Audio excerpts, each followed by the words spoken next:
if you have live streaming. 3, 2, 1, action. Good evening. Tonight is Monday, November 8th, and this is the Hendrick-Hudson School Board of Education meeting.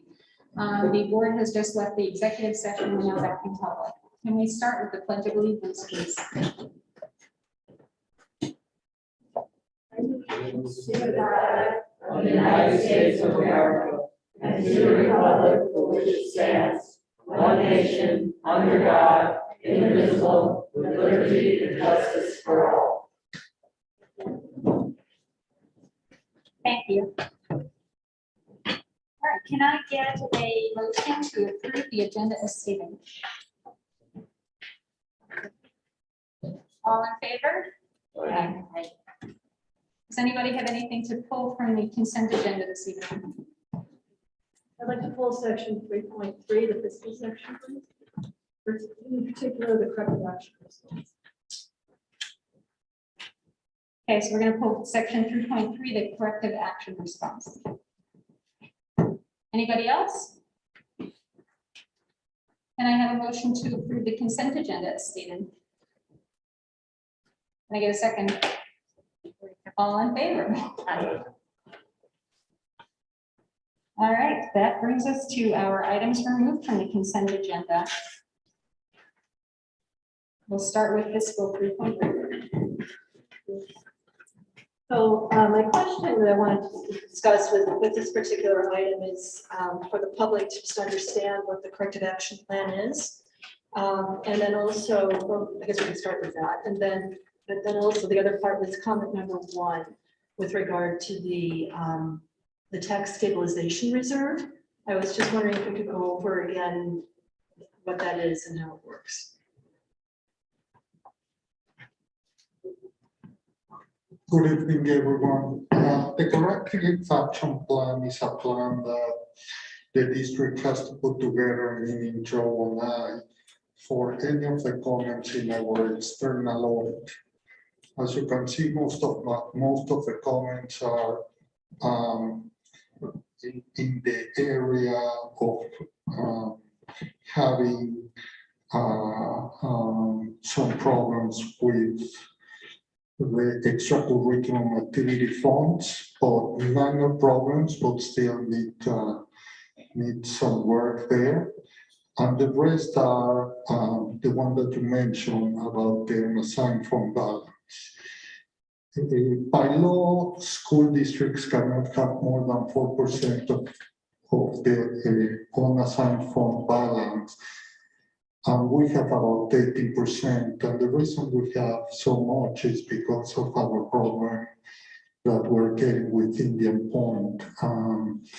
We are using that fund, that unassigned fund balance, so we can draw on in the future to have tax levies that will not go no better than 5 to 6%. So that's the reason that we consciously have decided to keep the fund balance above the 4% that it's required by law. Thank you very much, Enrique.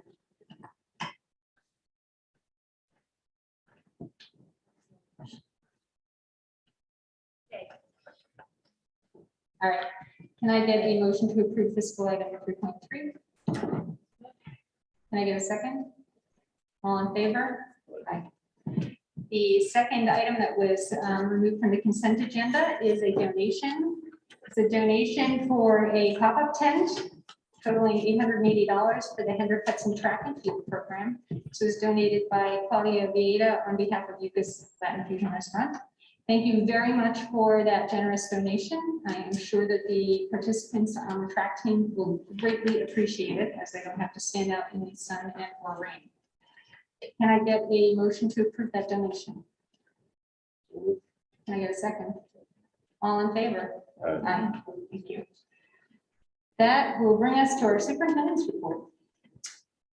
Okay, a few updates. We're going to start with pre-K. It was last April that our Assemblywoman and State Senator notified us that Hendrick-Hudson, for the first time, ever is going to qualify and receive pre-K funds from New York State as part of the education budget. And we celebrated, and that was something very exciting for our community. And then we read the fine print, and what we realized is that the funding aimed toward Hendrick Hudson, and in fact, many school districts throughout Westchester, throughout Long Island, even Rockland and Putnam and Dutchess, we were woefully underfunded. And the reason we say that is because what New York State did is they agreed to a universal per pupil expense for pre-K statewide. What we do know is that expenses downstate or lower Hudson region, and certainly Long Island, it's more expensive to educate students in this part of the state than the other parts of the state. So we first did some math in terms of the budget, and we realized that it would be a really significant uphill battle to try to provide pre-K either in the district or working with an outside partner at that number. We receive approximately $5,000 per student for pre-K. We spend in our education system upwards of $20,000 or more to educate students K through 12. So we were already a little upside down. Because the budget got approved at the time that it did, this board had already basically finished our budget priorities for the current school year last March and April. And we were not in a position to add any local dollars to supplement the universal pre-K funding. Margaret and her team worked very closely with officials from New York State and with providers within our community to determine if they could work with us to use these resources to provide universal pre-K. After discussions with the state and discussions with our attorneys, we got a few providers that had been operating in our community for quite some time. They inquired. Margaret met with them, had a number of conversations, and unfortunately, for a number of reasons, and absolutely none of those reasons were ours, but for a number of reasons, those providers cannot meet the New York State requirements to partner with us. So two things. One, we don't have the resources on the local end and through New York State to offer pre-K this year. And the partners did not meet the baseline criteria to be approved by New York State. Just as an aside, Margaret was, and I'm saying everything she was supposed to say, so I'll turn it over to you in a second. But she was speaking with folks from the state, and I think a school in the Bronx that receives over $20,000 per child to provide pre-K. So we are using that information to advocate for more money for the Lower Hudson region, but certainly if this group, if the board is interested in exploring pre-K as a budget item for next year, Margaret and her team are working on that. But what we do know is that $5,000 per child is certainly not adequate to give anyone in our region a competitive pre-K experience. So with that, I'll turn it over to Margaret because she's been working very hard with our partners and our attorneys and community on this. And again, maybe I said everything, so I apologize. Not a problem. You did practically say everything. I will remind everyone though that even if we pick up this flag next year and try to bring it home and cross the touchdown line, we still are required by law to collaborate with a local agency to a minimum of 10%.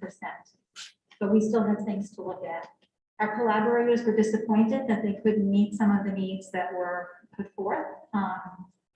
I think they would have been great partners, and I hope that by next year they are in a better place to address those needs. And we would look forward to collaborating with them to try to meet the needs of all of the district's pre-K students. So that's where we stand right now.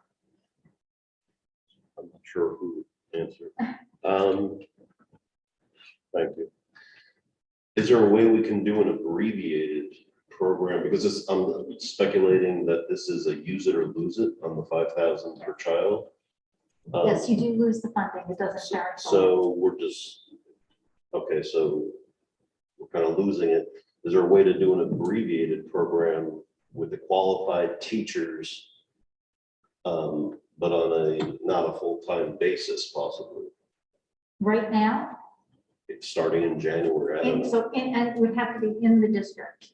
Okay, So what would happen is the funding is prorated. So if it's a half-year program, it's half of 5,400. okay. Does it say how many hours it has to be? It has to be a full school day. They have to meet, we have to match the school calendar. So 5 days a week, Yes. right? Okay, so we Honors can't school. do an abbreviated. Right. Yeah, it can't be a half day. I will tell you that I've been on many, many, many phone calls this year. And the very first one we all did, almost as a region, everyone new to the process was disappointed that it had to be full day. And that is a new requirement. So if a district like White Plains, who's been getting money for many years, their old money permitted them to do this on a half-day model, and they could continue that, but the new money requires a full-day experience. So for us, even if we were able to take the money, remember that they only funded 34 seats. I think Carmen helped me do this count. We were up to maybe 76 pre-K students right now in the district for this year. So we would not have been able to meet the needs of all kids, which means it then becomes a lottery. It's a very complicated, it seems very simple, but it's very complicated, and there is a tremendous amount of accountability associated with it on the back end for us. All of which is worth it, I might add, but nonetheless, it's not, even when they say UPK, it's most often not UPK for all. Now, maybe the legislation that is sitting in Congress now may change that. If that gets passed, I don't know, but right now, the way the funding sits, we would not be able to touch all of our kids. Okay, so basically the state is saying we're giving you money, but you have to pick up 75% of the tab. Yes. Approximately. We're not required, like when we said to our collaborators, we're willing to give you whatever the state gave us and pass it through, but we're not adding that. And we're not required to do so. At the timing of when the state notified us that UPK was going to be in our budget, our local budget process was basically done, but I think the price tag was around 300,000 of local dollars to go with the pre-K dollars to have a district program. Is that I don't remember. in the neighborhood? Yeah. It sounds reasonable. And that's part of the problem, is that oftentimes school districts have their budgets approved by law before we know what the funding is from the state, whether it's BOCES or foundation aid or any of these line item grants. So we got the information too late, and the Superintendent's Council advocated for more funding. I know West Putt did, and the School Boards Association, but that was the only way to get it done. The only way to get it done with all the lawmakers approving was that it was a universal formula throughout the state, and those dollars just don't go as far. Thank you.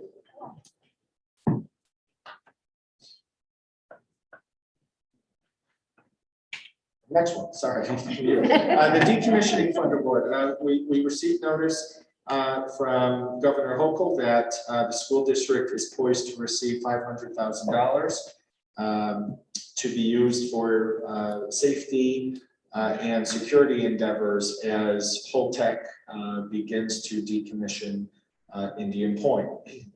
These $500,000 come from a $15 million pot of money that has been sitting in escrow with New York State.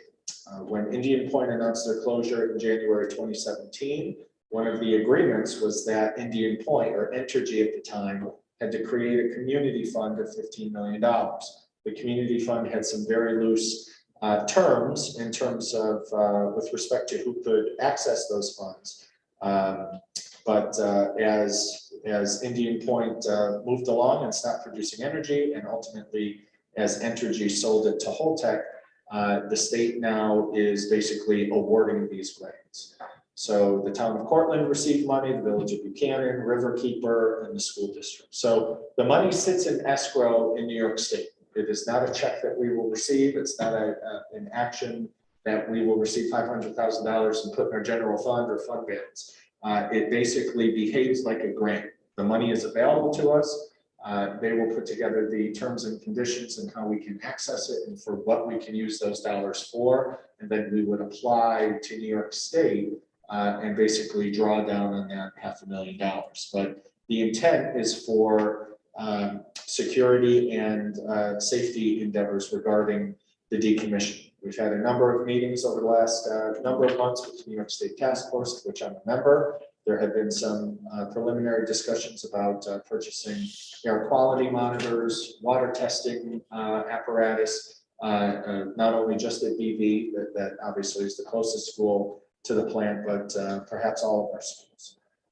Just as peace of mind and to make sure that families feel comfortable sending their kids to our schools while decommissioning is happening. So that's one potential use of the funds.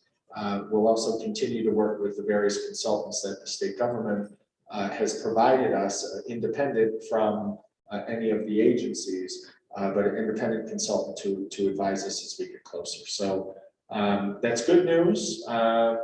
You know, $500,000 is 13 times less than what Riverkeeper is getting, and there is a gentleman, a parent that we've been working with who basically said that the fish get 13 times more than the kids. That is the math, but we did not play a role in how these dollars were allocated. That was a function of the governor and her team. So nonetheless, something is better than nothing. And as we learn more about the potential uses of these dollars, certainly we'll continue to work with the state and other safety consultants on what the best use of these funds are. And the last update I had was it was answered through Lisa's question and some of Enrique's answers. So I won't go back to the audit, but I will mention our strategic plan process. Back in October, we asked for community members and various stakeholders to indicate interest to participate in our strategic plan process. Just as a reminder, this was an initiative we were to launch in the 2016-17 school year. And in January 2017 is when Indian Point announced their closure. So the board at the time made the decision to pause on the multi-year, long-term planning forecast to really worry about today, tomorrow, and next month. And that was a wise decision. So now that some of those efforts are behind us and we're ready to turn the corner and look at our next 3 to 5 year plan, we asked for community participation. We had about 70 staff, parents, and community members sign up. And while we're excited that 70 people identified interest because they are going to commit quite a bit of time and effort to this process, we also know that we need to make sure that our participation is as equitable and as diverse as our students and our population. So last Friday, we put out another call for folks to learn more information and get involved. And it's a very exciting time to be part of the future and to be able to dream a little bit about where we go over the next number of years. Obviously, it's no secret that Indian Point has forced upon us some conversations that were unpopular and conversations that and decisions that were very consequential, but participating in the strategic plan will really be about the future of our district. So it's really an exciting time. Part of the information that we'll use to drive this plan are going to be surveys and interviews and focus groups. In fact, we're putting together a list of focus groups with students and staff. Surveys will go out to stakeholders, including recent graduates, to learn about their experience and what improvements we could make or how we could improve our programs or opportunities for students. So this is going to be a very significant project. So the more the merrier that can help us move this along, and ultimately the role of the board will be to adopt some of those recommendations in full, adopt some but not others. And ultimately, I would say, 9 times out of 10, these recommendations are going to come with a financial ask. So the strategic plan is not just a document that sits on the shelf, but it's actionable, and this body will need to decide if we're going to allocate resources to make that plan a reality. For those who were part of our previous strategic plan, Strategic plan included huge infrastructure improvements in technology, facilities, performing art spaces and resources for students and supplies and equipment. So it's not a zero-sum document. There will be some decisions that we need to make, and we'll need to prioritize those decisions vis-a-vis our budget and what our projected revenues look like. So very exciting time. The facilitators have agreed and feel it's important to come and give an update to the board and community. So we're going to see when they're in town next to facilitate some in-person training and opportunities for our various teams. And we'll try to line that up during the time that we meet as a board so they can come and give everyone. How do people volunteer for this? So on our website and on Facebook is our call to get involved, and there's a link to a very basic Google survey. Basically, your name, your affiliation, email address, and a couple open-ended questions. So the facilitators have an idea of what your interests are, and then they would softly recommend what team to join or what those groups will be doing, so that whatever folks' interests are, they can work to their strengths, but online and Facebook. Do you need to have children in the district in order to participate? You do not, and in fact, we have a number of folks that one of two things: either their children have graduated. We had a meeting today at 5 o'clock, and I did an interview with a parent of a former student who still lives here, who graduated 11 years ago. We have another individual on the committee who moved here within the last 5 years to be closer to their grandchildren. So they know nothing about the district but want to be involved. So anyone and everyone, but it is limited to community members of our district or staff. Okay. Do you need to speak English in order to participate? You do not. Everything will be translated. I even think the survey has been translated, and there's some specific outreach that we're working with our ENL teachers and some of our counselors to make sure that information gets to those children. So My last question, do you need to be available during the daytime in order to be a participant in the strategic plan? you do. We're going to have meetings and workshops, and the groups will be working during the day and evening on weekends. That's really a negotiation with all of the members. But some of this work, it's inevitable that it needs to happen during the day. So as folks get closer to, or if they indicate their interest in participating, they'll have basically a 1 hour overview of the process, talk about some of the expectations and time commitment of various groups, and then they can decide which one is best for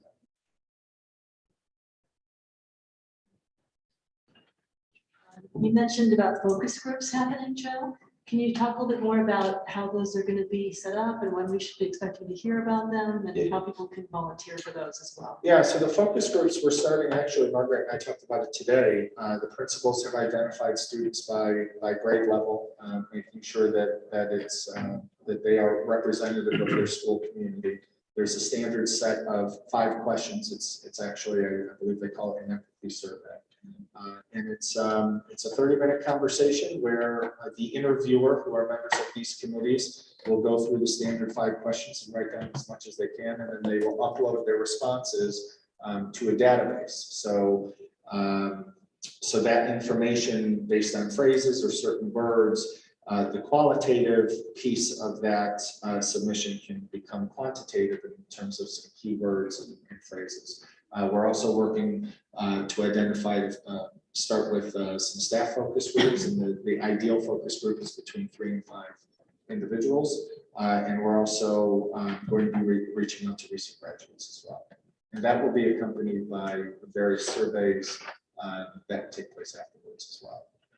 I believe there's also family groups for K-5 students and middle school and high school as well. Right? Yep. So families will have an opportunity to participate to make sure we get some, really make sure we have some qualitative data. So some interviews, and here's some stories, and here's some recommendations in addition to, hopefully what we'll receive is thousands of pieces of information from the survey and be able to connect the two together.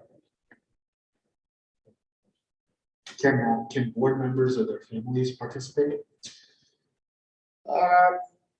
The recommendation through surveys and focus groups, yes. You're gonna get an email from me eventually. It's gonna say fill out this survey. If you're selected for a focus group, I would say participate.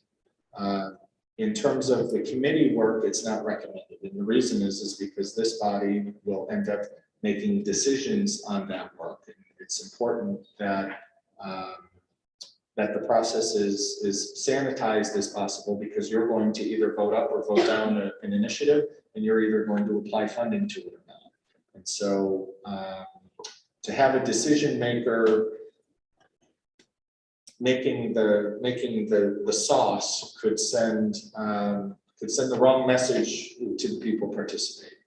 You want to be as balanced and objective as possible. So all of the information, like the PowerPoints that were shared, I believe Carol sent it out. We'll have some presentations so everyone can understand the process. But in terms of active participation, I think it's important that that this group remain objective as possible, because that's going to be, it's really the work of the board to say, yes, we agree with this. We're going to go left, we're going to go right, and we're going to allocate X number of dollars to these projects, which really means we're going to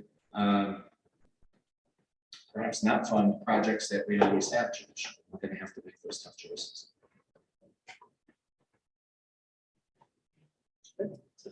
Anybody else have any questions before we move on? All right, that brings us to our audience comments on agenda items. Because we feel community engagement is important, the Hendrick-Hudson Board of Education welcomes public comment during this portion of the meeting. Please note that the public comment period is not designed to be a discussion. The board is here to listen. Please do not expect the board to respond to your concerns and questions this evening. This is because the board trustees and the superintendent take your comments seriously and want to have sufficient time to thoroughly process your comments and to research issues if need be. We will consider your comments as well as we deliberate at future meetings, or we'll have the proper staff member follow up with you at a later date as appropriate. To maintain an orderly meeting, the board has allotted 15 minutes for each public comment section, which may be extended by board consensus. Guidelines for those wishing to address the board are as follows. Each speaker should have signed in with the district clerk prior to the comment section and will be called in the order in which they have signed up. We would ask that groups designate one individual to speak on their behalf. It is not permitted to cede your time to another speaker. When called, please step up to the podium and begin by stating your name and affiliation if applicable. Letters, petitions, or other written material should be handed to the district clerk prior to your comments. All comments must be directed to the board. Each speaker is permitted 3 minutes for their comments and must be recognized by the board president. The board vice president will be timing comments. We'll give a 30-second warning to the speaker with a yellow card and indicate when the speaker's time is finished with a red card. The board may limit repetitive comments in order to give time to participants wishing to speak on varied topics, as well as to maintain meeting efficiency. Although we take personal concerns and individual student matters very seriously, the board is not permitted to address these in open session.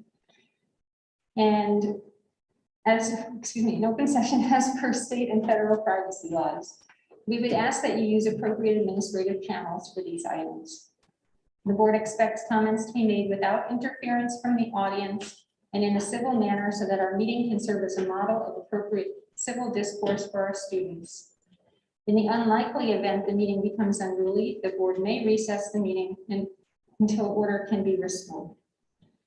Please remember, if you prefer not to participate in the public comment portion of the meeting, written comments to the Board of Education may be submitted in lieu of speaking.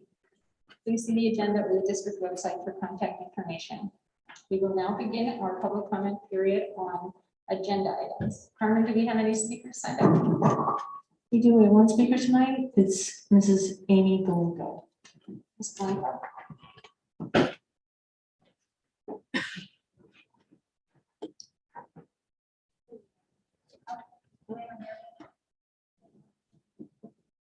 Right, okay.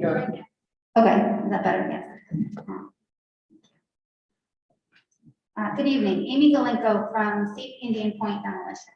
Last month, my husband Dan stood before you to discuss the health and safety risks facing students and staff due to the demolition of Indian Point. At that time, you assured everyone of the board's concern for safety, However, our confidence in that has been weakened. Public forums exist for asking difficult questions of those in power. Late last month, the Decommissioning Oversight Board held a public meeting. The superintendent is a member of the decommissioning oversight body and has the perfect seat from which to advocate for safety, but we didn't hear anything. Even if the board disagrees with me and 170 families in my group that there is risk to BV Elementary, you have to at least acknowledge that it would only take one bad day or one bad hour for our concerns to be validated and all of our lives to be changed irrevocably. Therefore, I'm using my 3 minutes to share questions that could have been asked at the meeting in service to this community. Maybe one day our community will be on the oversight board and ask the questions ourselves. Questions for Holtec and the NRC. Can you look me in the eye and promise me that no fugitive airborne dust will leave the site throughout the demolition? What is your track record of dust control at 4,000 feet? Why is tenting a building during demolition an appropriate safety measure in New York's financial district, but not here? In contrast to a skyscraper, Indian Point is filled with highly toxic and radioactive substances. Please share a budget on tenting. Are workers or visitors permitted at the Indian Point facility without personal protective equipment? Because BV is 4,000 feet from the domes and just a quarter of that to the gate. A couple of questions for Governor Hochul's office. Is $500,000 for monitoring enough? Please share a budget analysis for state-of-the-art real-time radiation and air monitoring. What happens if it costs $1.5 million? Who will pay for that shortfall? And to be clear, thank you for the award, but as my husband mentioned earlier, fish conservation got $6.5 million, as Mr. Hawkrider said. Why did you give 13 times more to schools of fish? And to Enbridge, the pipeline company, why is there zero security around the exposed natural gas pipeline on Broadway at the Indian Point fence? This is happening right now. We know the 26-inch pipe is out of service for maintenance, but the 30-inch line is right next to it and could be sabotaged for devastating effect while unguarded. How far apart are the two pipes? We all missed an opportunity to put Enbridge on the spot about this. As I said earlier, public forums exist for asking difficult questions like these of those in power. So now I ask the board, when you say you really care about health and safety, please show us more. Address it at each meeting, advocate for it in public and private, and demonstrate you are as invested in the safety of your schools as we are. Please obtain and report answers to the questions posed here tonight. Thank you. Good night.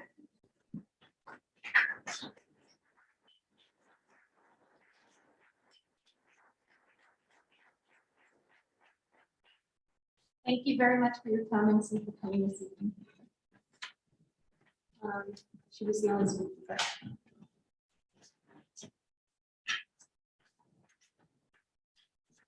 All right, that brings us to our committee reports. The audit committee met and we saw the results of that this evening. Any other committees?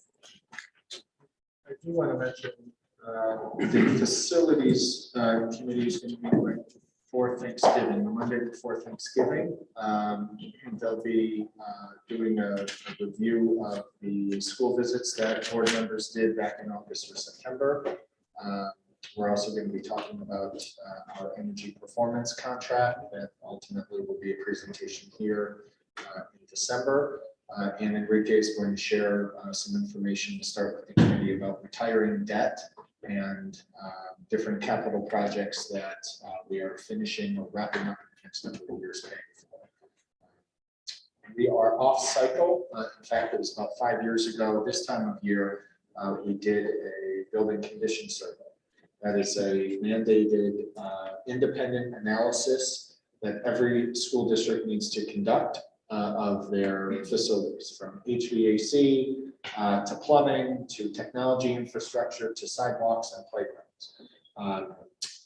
Rather than having every school district in the state do that building condition survey every 5 years in the same year, the state got smart and they staggered it. So we're still a couple years away from our building condition survey, but those are going to be some topics for an upcoming facilities meeting on the Monday before Thanksgiving. Report back in December. I just have a quick question about that. So I think a while ago, we said we were allocating funding for lighting and sound in the high school auditorium. Just wondering how that was going. Yeah, so we'll be able to provide an update in December, all things facilities, capital project. I'll make sure that's included.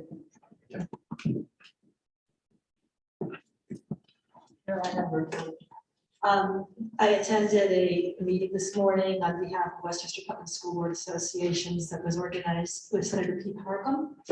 And we were discussing regional public educational issues and shared local data of what is needed for our school districts.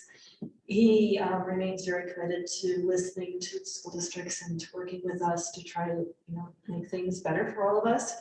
Topics we covered ranged from requests for Department of Health to make metrics for us on the end game with COVID, like when we could begin loosening restrictions on mask wearing and that kind of thing. So he heard that loud and clear. There were quite a few districts that were requesting that kind of help, and also in line with the state test things that are coming out of the county as well. So we just need more clarity on those and funds to go along with them if they're going to be requiring those kinds of things from us. So we made that point loud and clear. We also talked about financial assistance with the COVID testing and help with money for infrastructure for our buildings that are, many of the buildings in Westchester County are quite old, like our high school. And with ventilation and broadband and that kind of thing. So it was a very good conversation, and there were about 30 of us on the phone call this morning. So great.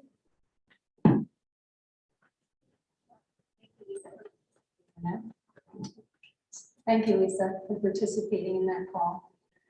Anybody else have any committee reports this evening? All right, so that brings us to our board comments, new business section. Oh, you look like you want to say something. Just one quick question. We talked about, I know it's supposed to be part of our overall planning, but one of the things we talked about was updating the vision and mission just to be more inclusive. I just wanted to get some sort of timeline as to when we would be doing that. That would be part of the strategic plan process, whatever, in terms of data coming out of surveys or focus groups. That certainly would be a priority. And I think in one of our retreats, we said that we'll make sure that comes out of that work. So are we saying it's going to be at least a year before we can update? No, we'll some- receive a draft plan. I think our timeline calls for March or April. And then, to me, that would be, as we identify our next 3 to 5 year goals, would be to use that as an opportunity to say, do our next 3 or 5 years goals still match a vision and mission statement that was written a decade ago? The answer is probably no, and then that's when that work. Great. All right. Thank you. Yep.